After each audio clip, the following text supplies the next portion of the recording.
Hola, ¿qué tal? Buenas tardes a todos, espero se encuentren muy bien. En esta ocasión me gustaría desarrollar un poco más acerca de uno de los capítulos de mi libro, La Singularidad Radical, que ya está disponible, como saben, tanto en Latinoamérica como en el resto del mundo. Lo pueden conseguir en Amazon, en la web de Experimenta, la editorial, y en muchas otras plataformas de distribución. El capítulo del cual me gustaría hablar un poco es justamente el Big Bang o el Big Data, que trata de algo que digamos, nos compete a todos en nuestro día a día, que es precisamente el mundo digital. Podemos decir que el mundo digital no para de dilatarse. Incluso nuestro propio planeta no puede escapar a esa informatización y a esa digitalización. No es casualidad que esté rodeado por miles de satélites, ya sea de Google Earth, de Google Street View, que de alguna forma encapsulan y vigilan al planeta Tierra como si fuera una célula, en donde cada acontecimiento tiene su clon digital, cada evento, cada fracción tiene su clon virtual. Uh, de hecho, el mismo Larry Page, que es el cofundador de Google, decía, toda tu vida se va a poder buscar porque toda tu vida justamente se ha podido digitalizar. Incluso si volvemos al siglo XVIII, Jean-Jacques Rousseau hablaba de la ciudad como el nuevo mundo, ¿no? Y decía, todo lo que ha quedado fuera de la ciudad es un mundo que desapareció. Hoy parece que todo lo que ha quedado por fuera del mundo digital es un mundo que desapareció. Y en realidad, en este gran proyecto de informatización y de digitalización del mundo, existe también un objetivo epistemológico, porque todo lo que se puede informatizar es todo lo que se puede conocer. De alguna forma, aquí ya empezamos a ver el primer indicio de esta relación entre la vigilancia y el mundo digital. La dimensión epistemológica del mundo digital se aplica no solamente al planeta Tierra, sino también a sus individuos. Es decir, a través de la informatización y, entre paréntesis, la deshumanización constante de los seres humanos, es decir, en el momento en el que un ser humano ya no es un ser humano como tal, sino que es solamente un cúmulo de información, un cúmulo de datos, es decir, likes, calorías, números, información nutricional, etcétera, puede ser procesado, analizado, cuantificado, sistematizado como tal. Y todo el mecanismo digital, como lo llaman muchos el panóptico digital de la información, está diseñado de tal forma para que pasemos mayor cantidad de tiempo en él, porque justamente a mayor cantidad de tiempo, más información recolectada. Y en cada interacción con la pantalla estamos obligados a rellenar, a responder, a cliquear en un mecanismo en donde claramente existe una simetría entre la plataforma y aquel que interactúa con esa plataforma. Esto está muy ligado con los procesos de personalización. Es decir, las empresas nos comentan constantemente que quieren ofrecernos productos personalizados, es decir, acordes a nuestros propios intereses. Pero para poder ofrecernos ese tipo de productos o información o lo que fuere, tienen que primero descomponernos en información cuantificable, analizable, para poder luego ofrecernos este tipo de material. Entonces, esto realmente es una amenaza total contra el individuo, porque justamente uno cuando analiza incluso el propio término individuo, individuo, es decir, lo que no es divisible, lo indivisible, queda totalmente obsoleto, porque justamente para los mecanismos de Big Data, el ser humano como totalidad tiene que desaparecer y tiene que empezar a concebirse como información, información que es traducible a los mecanismos digitales para poder insertarse en todo este sistema de Big Data. No nos olvidemos que la concepción del mundo digital y de toda esta gran fantasmagoría virtual, incluso del metaverso, del big data, del dataísmo, surge claramente como consecuencia de la revolución informática y cibernética que se gestó en una primera instancia en la década de los 50 y de los 60. Es decir, con esta gran revolución, y podríamos recordar, por ejemplo, el test de Turing, ¿verdad? Este test en donde se pone un poco en juego justamente esta diferencia entre el funcionamiento de la mente humana y el funcionamiento de la máquina. Entonces claramente empieza a haber una concepción del mundo como información y claramente del ser humano también, lo cual está a su vez ligado con todos estos paradigmas de pensamiento posthumanistas. Claramente el posthumanismo no solamente tiene que ver con la tecnología en sí, sino que tiene que ver con un cambio de paradigma, con una superación del humanismo original. Es decir, todas las formas que teníamos antes de concebir al ser humano, es decir, basadas en su yo natural, en su derecho natural, en su razón, etcétera, van a empezar a quedar totalmente obsoletas y va a empezar una nueva concepción del ser humano. Una de ellas, justamente, una concepción que entienda al ser humano como información, como máquinas inteligentes productoras de información.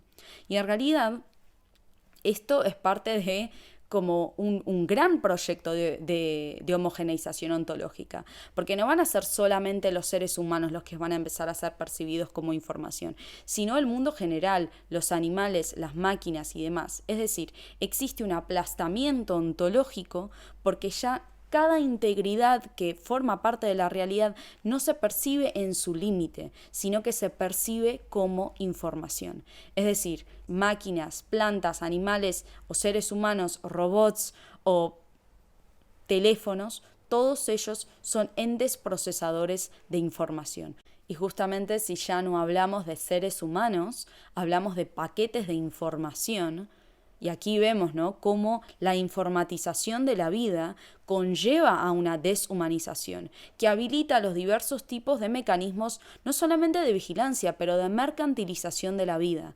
Porque como decíamos antes, ya no hablamos de humanos, hablamos tan solo de paquetes de información. Y claramente esto es un movimiento de jaque que pone en crisis todo lo que habíamos concebido hasta entonces como bioética y toda la antropología sobre la cual se fundaba la bioética. ¿Y por qué es fundamental volver a tener una reflexión filosófica sobre estas cuestiones? Es decir, en donde la filosofía pueda actuar como reguladora de todos estos avances agigantados de la tecnología.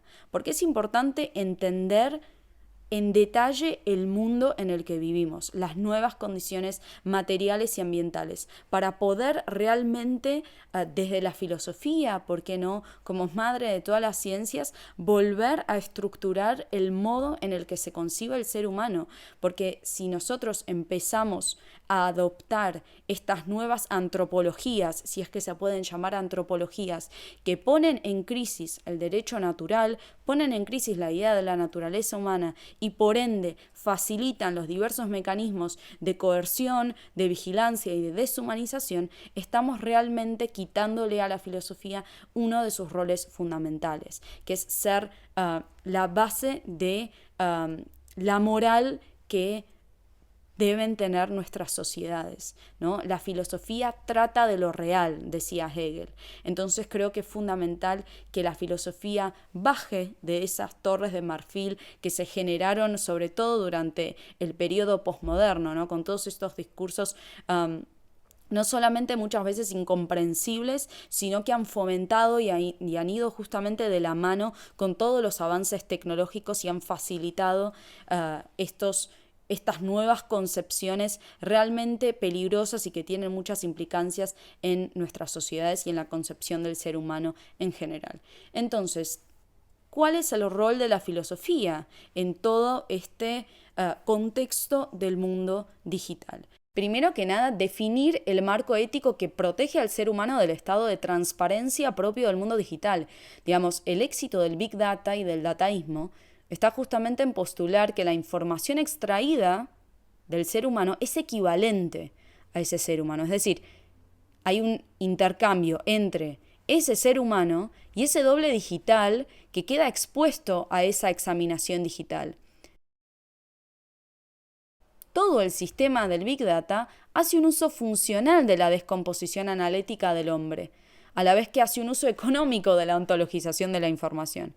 Y todo este control psicopolítico de los individuos es claramente una consecuencia del estado de transparencia y exposición que tiene el mundo digital.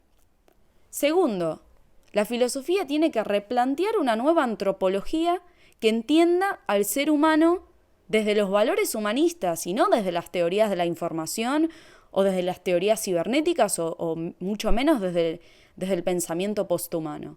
Porque como consecuencia de la revolución cibernética e informática, dentro de este nuevo esquema de del capitalismo de vigilancia y de toda esta informatización total de la complejidad de la vida, los individuos quedamos totalmente expuestos, totalmente vulnerables a la ciencia, a la técnica, a la medicina, a la ideología. Justamente las cosas tienen que volverse transparentes para que puedan ser calculables, controlables, predecibles. Y por eso los individuos están hoy sometidos a esta violencia de la transparencia. Digamos, ya de por sí esta revisión destructiva que se hace hacia el humanismo, que se ejecuta por el antihumanismo, el posthumanismo, la posmodernidad, es favorecida por el desarrollo de las tecnologías contemporáneas, porque claramente si rechazamos al ser humano como categoría universal, fundamental, es decir, como subjectum, ¿no? Como sujeto, estamos ante diversas implicancias, ya sean éticas, epistemológicas, ontológicas, políticas. Y esta es la responsabilidad de la filosofía: demostrar su insatisfacción con estos paradigmas y llevar adelante una renovada teoría humanista que pueda contribuir, digamos, a todas estas discusiones actuales en torno al significado del ser humano en la era digital o en la era de la información. Tercer punto, la filosofía tiene que ayudar al desarrollo de la inmunidad del pensamiento o el pensamiento crítico. Digamos, en todo este ecosistema digital, incluso el pensamiento y lo que podríamos decir sus anticuerpos, es decir, el juicio, se ven amenazados por la viralidad y la multiplicidad de la información y de estímulos, ¿no? Toda esta compulsión de la comunicación y la sobreinformación de los medios claramente destruye nuestras defensas y especialmente nuestra capacidad crítica. Esto es increíblemente análogo con el paradigma de la posverdad, es decir, hay tanta información, hay tantas interpretaciones, que ¿dónde queda la verdad? ¿No? Entonces claramente se pone en jaque el concepto de verdad incluso a través del avance tecnológico, es decir, incluso a través de la posibilidad de la reproducción de diversas narrativas que ponen en crisis la idea de una única verdad. Y también como consecuencia de este fenómeno, ¿no? Pero ante el exceso de todos estos estímulos, de acontecimientos, de datos, etc., la facultad de la razón va a quedar totalmente atrofiada porque ya no distingue entre información y entre conocimiento. Cuarto punto, la filosofía tiene que erigir al ser humano nuevamente como sujeto. Cuando hablamos del sujeto, que ya lo mencionamos anteriormente, nos referimos a la noción moderna del ser humano como subjectum, es decir, como fundamento de todo lo real, y en términos kantianos, una concepción que entienda al ser humano como un agente autónomo, como un agente crítico, sobre todo frente a todos los mecanismos contemporáneos de vigilancia, de homogeneización, de imposición de pensamiento único y demás. Y por último, la filosofía debe impulsar el debate y la comunicación sobre los problemas del mundo digital en general.